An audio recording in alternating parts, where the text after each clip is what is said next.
AITA for exposing my cheating girlfriend after she called me a creep? I, 27, had been dating this girl Paige, 25, for about 1 year. We both worked at the same mid-sized company, but in different departments. So we were not glued to each other all day. She is a gorgeous brunette with incredible blue eyes and curves in all the right places. She comes from a pretty standard background, normal suburban family, quiet childhood. I am doing well for myself. I have my own place, a small house I rent in the suburbs with a garage and driveway, and all my bills are paid on time. The absolute pride and joy of my life is a 1969 Chevy Chevelle that I inherited from my uncle. I literally spent years restoring that monster. Midnight blue with white racing stripes, chrome rims, the whole package. When I am not working on the car, I usually game with my buddies Dylan and Tyler, and I have a gaming setup that makes them crazy jealous. Custom-built PC, 3 monitors, RGB everywhere, and a gaming chair that hugs you like it wants to propose. My weekend routine was well established. Saturday mornings meant the garage, swapping parts with other gearheads, getting oil on my jeans, and debating carburetors versus fuel injection for hours. Sometimes we took the back roads for a quick spin, engine screaming, just to feel alive. Sundays were sacred for gaming marathons. Dylan would bring his extra controller. Tyler would show up with energy drinks and snacks, and we would play for hours on end. I got the Chevelle after my uncle passed away 5 years ago. It was completely rusted out, sitting on cinder blocks in his garage. Most people would have sold it for parts, but I saw the potential. I blew every dollar and every weekend bringing it back to life. I learned everything through YouTube and forums. The first big victory was when the engine finally turned over after 6 months of hard work. The second was the first drive around the block. By the time I finished the paint job last year, I had put more hours into that car than many people spend on their college degrees. When I first introduced Paige to the guys, she seemed to fit right in. She laughed at Tyler's dumb jokes and genuinely looked interested when Dylan talked about his latest PC build. She would even sit with us during game nights, scrolling on her phone but occasionally looking up to cheer when one of us pulled off a big move. Dylan has been my buddy since high school. He works in IT and can fix anything with a circuit board. He already rebuilt my entire PC after I fried the motherboard by pushing the overclocking too far. Tyler joined us in college. He is the guy who always has a crazy story about his weekend but still crushes it in finance. He can party until 4 in the morning and send flawless emails at 7. I have no idea how he does it. At the beginning with Paige, everything was great. Weekend dates, Netflix, and chill on weeknights, the standard routine. But around the 8th month mark, she started making comments like, "Isn't this car too old?" Or, "How long are you going to play games tonight?" Nothing dramatic, just constant little jabs. One day, I was under the Chevelle fixing the exhaust when she showed up unannounced. She stood there sighing loudly until I slid out from under the car. "I thought we were going to that new sushi place tonight," she said. Which was a lie. We had absolutely nothing planned, and I had told her I was working on the car. The weird thing is that I always made time for her. Always. If she wanted to go out, we went out. If she wanted to watch reality TV instead of me gaming, I put the controller down. I even took her for rides in the Chevelle, and she would pretend to have fun, only to later drop a remark about how it was an old man's car, or whatever. She also started forgetting our plans. I would show up at her place ready for a reservation, and she would be in sweatpants saying she never got a confirmation. I would show her our texts, and suddenly she would remember, but blame me for not reminding her enough. Once we were at a car meet with the Chevelle. A guy walks up, huge enthusiast, starts asking me questions about the engine, the restoration, all of that. Paige is standing nearby, visibly bored. Then the guy mentions he works for a tech startup, and just like magic, she gets super interested and asks for his card to network right in front of me. When I brought it up later, she called me paranoid. Over time, the mind games got worse. We would plan to watch a movie at my place, and she would arrive 2 hours late with a lame excuse about traffic or work. But her Instagram showed she was at happy hour with her coworkers. When I pointed that out, she flipped it on me, saying I was controlling for checking her social media. One night really stands out. We were supposed to go to my friend Chris's birthday at a downtown arcade bar. I had been talking about it for weeks. That very day, she texts me saying her mom needs help. Total emergency, impossible to come. I said okay. Family comes first. 3 hours later, Dylan sends me a picture of Paige at a rooftop bar with her friends. I confronted her the next day, and she gave me a speech about how she deserved a night out and was afraid I would be mad if she told the truth. Seriously, Dylan was the first to notice. Bro, she is messing with your head, he told me during a game of Warzone. Tyler agreed. Yeah man, my cousin's ex did the exact same thing. I should have listened, but you know how it is when you are in the thick of it. And then comes the final scene on a Friday night. Now read closely, because this is where it gets completely insane. Earlier that day, Paige told me she was getting dinner with college friends. Normal stuff. My buddy Derek, a co-worker, and I were supposed to grab a drink at a bar called The Local. That morning, I caught her snooping through my phone while I was in the shower, just casually scrolling. When I asked what she was doing, she replied she was just checking the time, then put the phone down. My cell was locked with a passcode, but I made the mistake of letting her see me type it in once. Rookie mistake. Derek canceled at the last minute. His kid was sick, so I went alone. I walked in around 10 o'clock, and I swear on everything I hold dear, the first thing I see is Paige being very affectionate with a guy in a fancy suit. Her hand resting on his leg, laughing at everything he said like he was the funniest guy in the world. You know those moments when your brain simply does not process what your eyes are seeing, like it literally refuses to understand. Well, that was me for a solid 10 seconds. I stood there for a moment trying to comprehend what I was looking at. Then I walked over, not angry, not yelling, just completely lost. Paige, I said. She looked up, and for a fraction of a second, her face clearly said, oh crap. Then she switched attitudes incredibly fast, as if someone had hit a reset button. Can I help you? She said, acting like she had never seen me in her life. The guy with her sat up straight. Is there a problem? He had that rich kid energy. Overpriced watch, tailored suit, perfect haircut, Tesla keys sitting on the table. The kind of guy who probably has a skincare routine, has never changed a tire, or fixed anything in his house. That smug smile of someone who has never been told no in his life. I was just wondering what was going on, I said, looking Paige dead in the eyes. That is when she pulled the dirtiest trick I have ever experienced. She turned to the Tesla guy and said loud enough for the whole bar to hear, "This is that weird guy from work I told you about. He has been following me around the office for months." People started staring. The bartender watched us like he was about to call security. A big guy at the next table turned around, clearly deciding if he should play hero. "Can you call someone?" she said to a passing waitress. "This guy will not leave me alone." A bouncer started walking over, hand already on his radio. I could feel my pulse pounding in my ears. One wrong move, and I was getting tackled to the floor by a 250-pound dude with security written in huge letters on his tight black shirt. The waitress was already reaching for her walkie-talkie. Two guys at the bar were standing up, probably convinced they were going to save someone that night. And the Tesla guy sat there with that satisfied smirk, like he was enjoying the show of this creep about to get thrown out. Something clicked in my brain. Instead of losing control or making a scene, I felt strangely calm, as if everything slowed down and I was viewing the situation from the outside. So, I decided to turn the tables. "Oh," I said with a genuinely surprised look. "I did not know you had a boyfriend." The Tesla guy looked confused. He looked at Paige, then at me. "Wait, do you guys know each other?" The bouncer stopped, watching what was happening. The waitress hung back, notepad in hand, waiting to see if she needed to call the cops. Paige tried to jump in. "No, he is just a weird guy from work. We work together," I said calmly. "Marketing department, different team." I turned to the Tesla guy looking apologetic. "Man, really sorry. If I had known she was with someone, I never would have been with her last weekend." The look on Paige's face was unbelievable. Mouth open, eyes wide like her brain was glitching. The bouncer crossed his arms, suddenly very interested. The Tesla guy's face hardened. "What are you talking about?" I pulled out my phone, opened my gallery, and showed him a picture from the previous weekend. Paige and I together at my place, her head on my chest, both of us smiling. I am a bit obsessive about keeping my photos organized.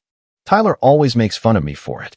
Because of that, it only took me a few seconds to find it. "Last Saturday," I said. "Again, sorry man. I had no idea she was seeing anyone." The Tesla guy looked at the picture, then at Paige, whose face had gone completely white. She stammered. "That is an old picture." I turned the phone so they could both see it. The date was clearly visible in the corner. 6 days ago. The waitress was not even pretending not to watch anymore. She leaned in slightly to get a better look at the screen. The bouncer actually seemed to be enjoying the scene a little too much. "You told me you were at your sister's last weekend," the Tesla guy said to her. "I can also show you our text messages from that night if you want," I offered politely. "I have the whole conversation where she sends me her location at my place." I scrolled down to show him. See, she even sent me a personal message right before coming over. I did not show him the picture. I am not that kind of guy, but just saying it was enough. The dude's expression went from confusion to disgust in half a second. The Tesla guy stood up. "Do not bother." He left some cash on the table. "We are done." "Wait, I can explain," Paige started, but he was already walking away. I put my phone away and stood still for a second. The people at the neighboring tables were staring. The waitress Paige had called for security was still watching. "Have a good night," I said to Paige before walking out. The bouncer gave me a nod as I passed. "Well played, man," he muttered.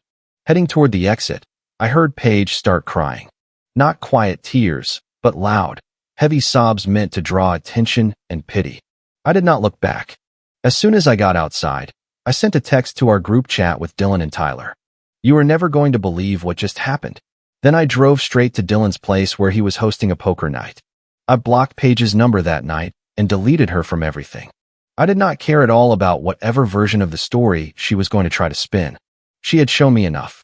When I got to Dylan's, Tyler had already downed 3 energy drinks and was demanding details. I told the whole story while he just sat there, jaw dropped. "Bro, what the hell? That is some cold-blooded chess move you played right there," Dylan said, clearly impressed. Most guys would have flipped out. Tyler could not stop laughing. The timestamp on the picture is like catching someone with a murder weapon still in their hand. We were right in the middle of a poker hand when my phone started blowing up. Paige was calling from different numbers. Then I started getting texts from her friends insulting me in every way possible. Screenshots where she told them I was obsessed with her. The exact opposite of reality. Dylan grabbed my phone and read a text out loud in a high-pitched voice. "You are going to regret humiliating her like that." Tyler burst out laughing. "Bro, the only thing you are going to regret is not filming her face when you showed him the picture." The messages kept coming all night.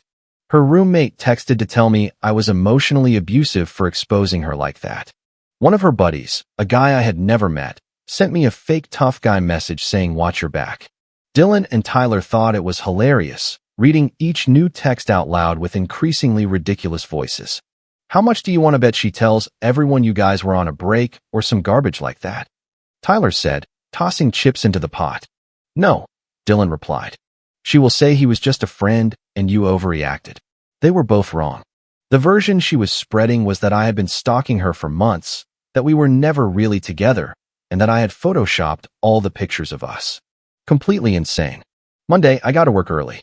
I asked to move my desk to the other side of the floor, telling my manager I needed to be closer to the design team for a cross-departmental campaign. He asked no questions. Nobody did. I spent the morning setting up my new desk, grabbing my stuff from the old one, and plugging in all my monitors. The IT guy helped me with the network, and by lunchtime, it was as if I had always been on the other side of the office. The silence must have driven her crazy. For about 2 weeks, she tried everything to talk to me. Showing up at my desk, lingering by the coffee machine, cornering me near the elevator. I kept it clean. "I am busy. I have a meeting. Not interested." The more I ignored her, the more unstable she became. Then her best friend Hannah started running her mouth. She worked in HR and always had this smug know-it-all attitude. The kind of girl who thinks a guy with a classic car is definitely compensating for something. I heard her once in the break room whispering to Paige, "You should have ghosted him way sooner."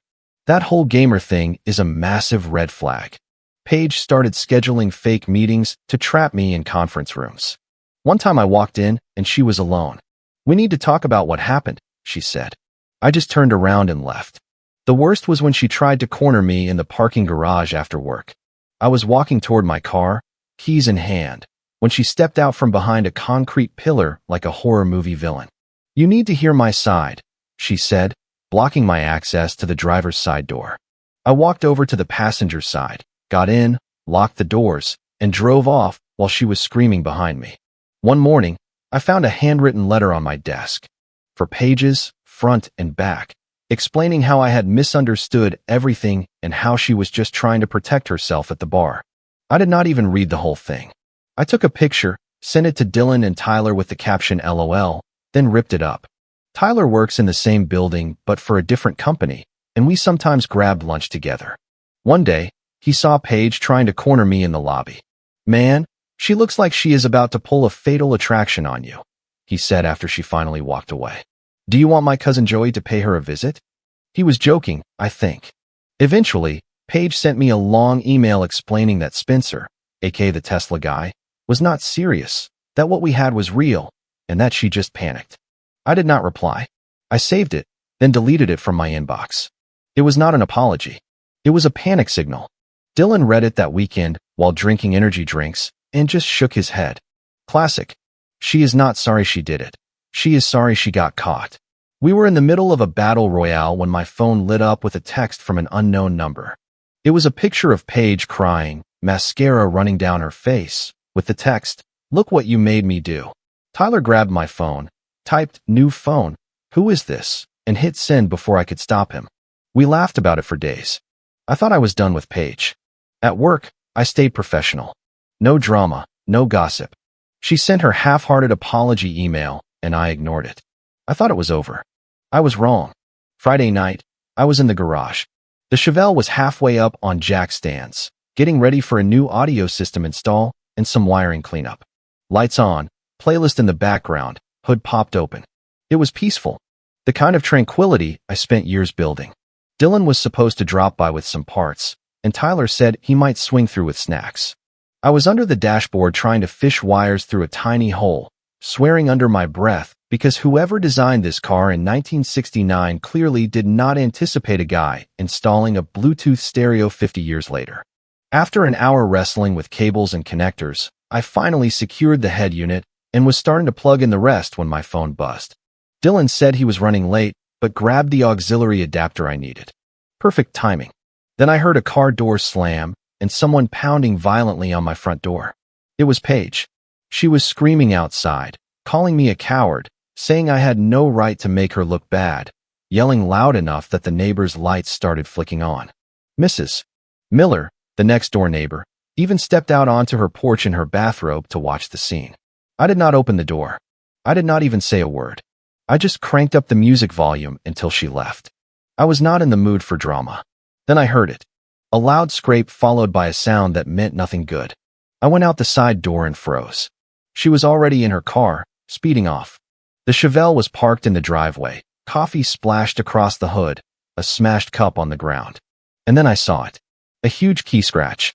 A deep, jagged gouge running the entire length of the passenger door. Clear coat, paint, primer, it was all gone.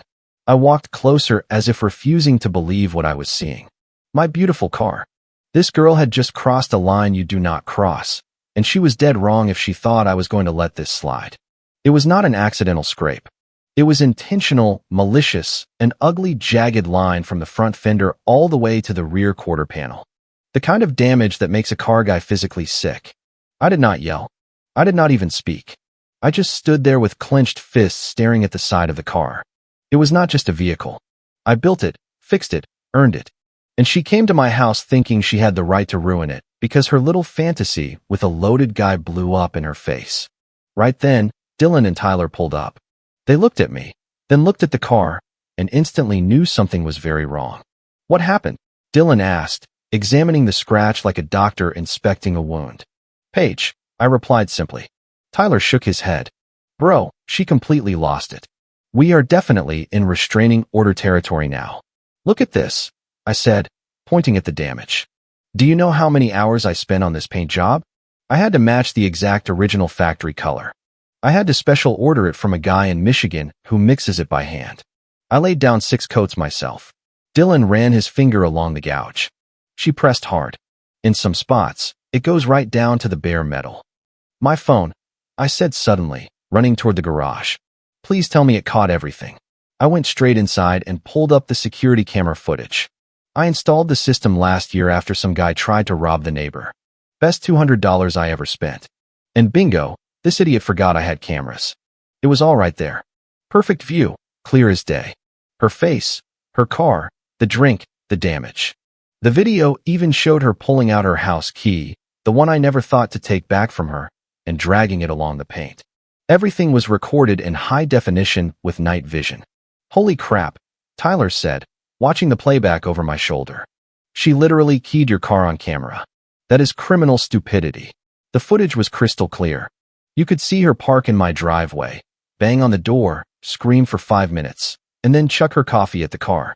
But the best part was the high-definition close-up where she pulls out her key, looks directly at the lens, and deliberately drags it across the bodywork.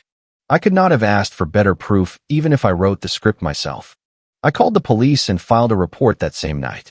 The responding officer did not need any convincing. As soon as he saw the video, he nodded. Yeah, she is going to have a rough week. He stood there watching the footage while writing in his notepad. Classic vandalism. We will send someone to pick her up tomorrow morning. The cop even whistled when he saw the Chevelle. A 69? He asked. When I nodded, he shook his head. What a waste. You do not see many in this condition anymore. He took pictures of the damage from every angle, had me fill out some paperwork, and told me to contact the district attorney in a few days.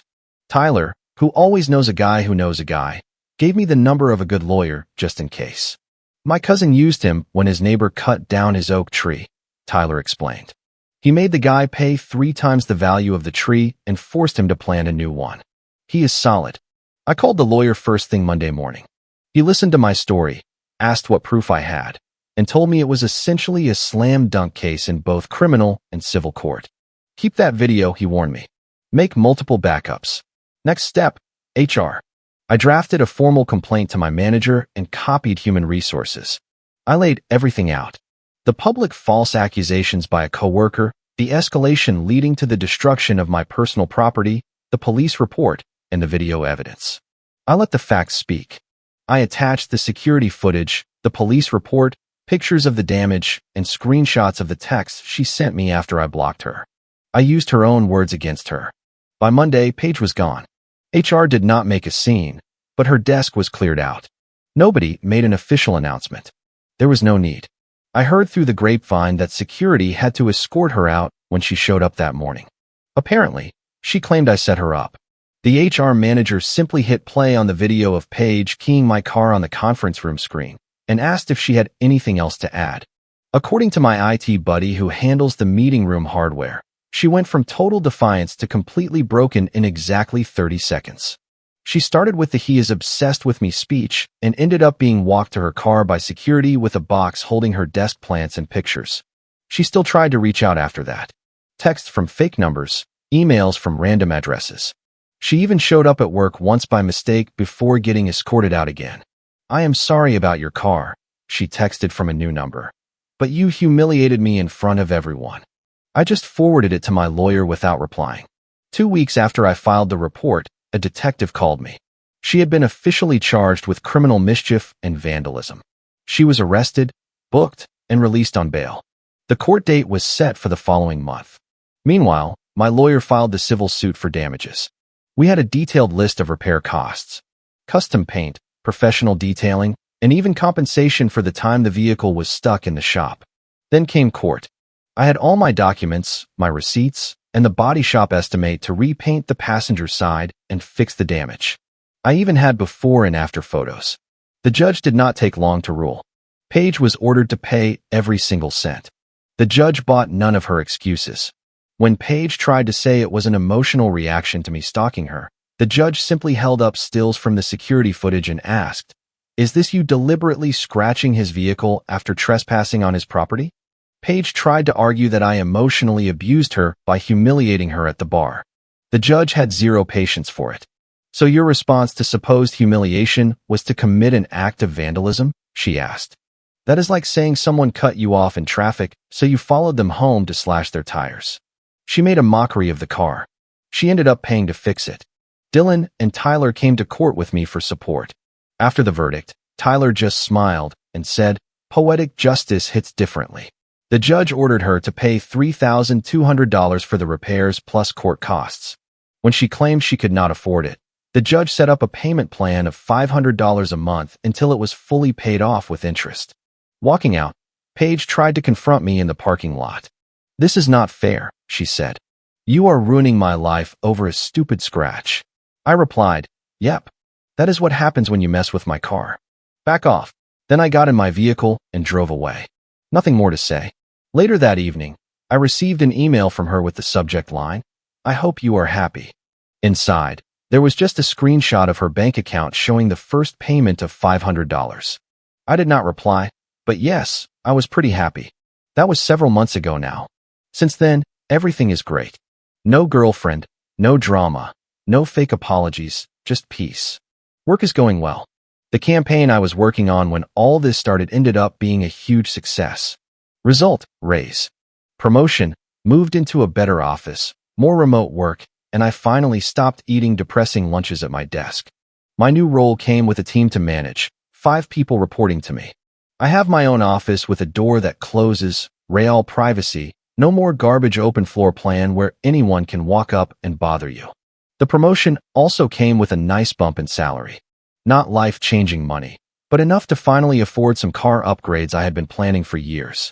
As soon as my first paycheck hit, I ordered the parts that had been sitting in my online cart for months.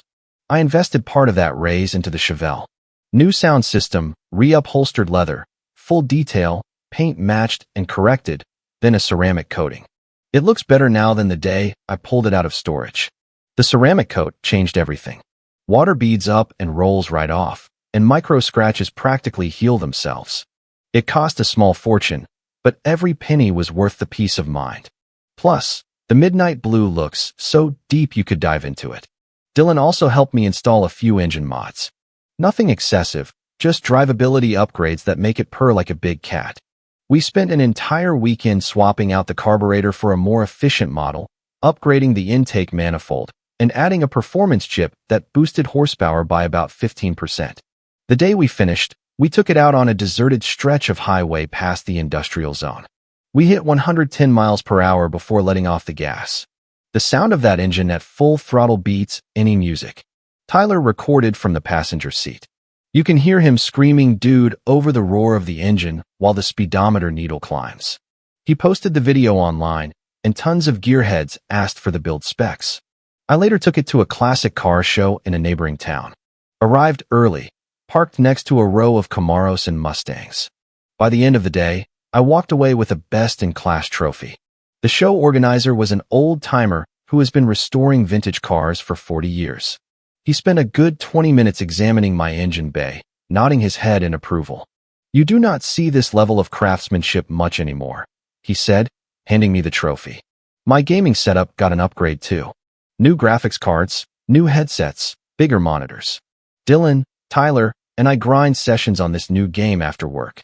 Zero drama, just trash talk, cracked knuckles, and clean wins. Last week, Tyler clutched a 1 versus 4 in the final circle, and we completely lost our minds. The neighbors probably thought a murder was happening given how loud we were screaming. A few weeks ago, I ran into Spencer, the Tesla guy, at a coffee shop downtown. He recognized me and walked right over without hesitating. "Hey man, I just wanted to say thank you. You saved me a massive headache." We chatted for a few minutes. Apparently, she had been seeing him for over 1 month before that infamous night. She told him she was single. Played the innocent angle. He walked away the second I showed him the photo. Never looked back. "Dodged a bullet," he said. "Yeah," I replied. "Me too." He explained that she had a totally different personality with him. Claimed she was getting her MBA, did not play video games, and wanted something serious. A complete 180 from reality. We ended up exchanging numbers. He is also really into classic cars. His dad has a 1967 Mustang they restored together. We are meeting up at a car show next month. It is crazy how things align sometimes. Spencer texted me last weekend about a car meet in an industrial park right outside the city. Exotics, classics, a bit of everything. I went with the Chevelle, parked next to his buddy's Porsche.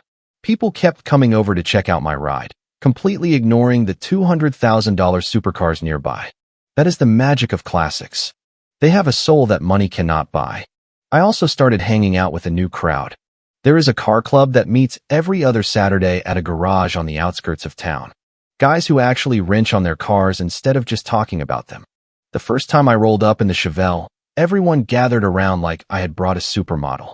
We spent 3 hours talking about compression ratios and valve timing. My kind of people. Last weekend, Tyler's girlfriend brought her friend Madison to our monthly poker night. She was cool, knew how to play Texas Hold'em, and took $40 off me fair and square. She never asked when we were going to be done or complained about the chips and salsa dinner. We swapped numbers. Maybe dinner next week, no pressure. We were all at Dylan's for our weekly game night when someone mentioned Paige. Honestly, I had not even heard that name in weeks. Apparently, she was posting cryptic messages on social media like karma will catch up to him eventually. I do not care at all. While she keeps paying off my car repairs, I am living my best life. Sometimes I think about how that night could have gone. I could have yelled, I could have begged, but I just flipped the script.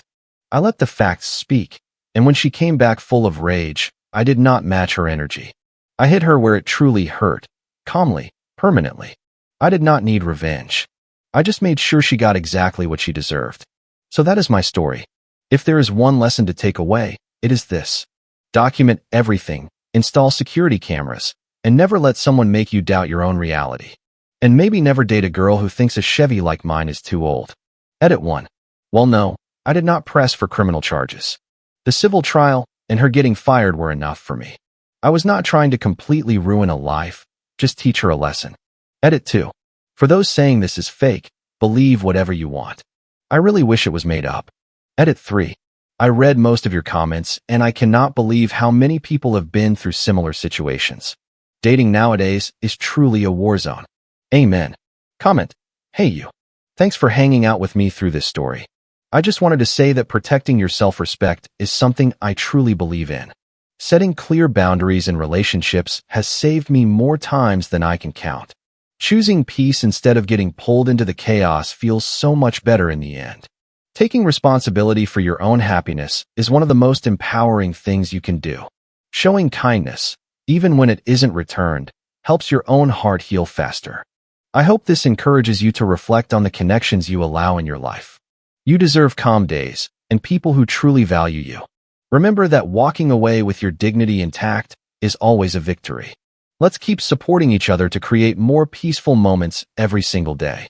If you like the stories, don't forget to leave a comment and support the channel by subscribing. See you in the upcoming stories.